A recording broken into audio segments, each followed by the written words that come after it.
We'd like to thank Innovative Lasers of Houston for sponsoring a portion of today's show. For more information, log on to greatdayhouston.com. Members of the Alpha Kappa Alpha sorority are in our audience today, and joining us with an event that they have going on is Jessica Hill. And Jessica, you have a career fair coming up. Yes, we're so excited to have that.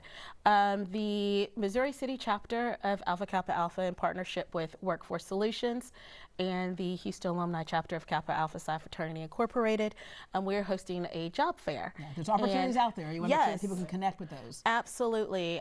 There are entry-level positions that people are looking for, skilled laborers that individuals are looking for, and we're looking to empower people so that they can have their own economic legacy. Absolutely. Okay, the information, Tuesday, September 10th, 9 a.m. to 1 p.m. at Hiram Clark Multi-Service Center. Go to greatdayhouston.com for more information, and we will be not right if we don't say good morning to our dear friend, Antoinette Latham. Good morning, Antoinette. Good morning, Antoinette. Yes, we have one of our city council members here, Martha Odom. So, all right, thank you all very much.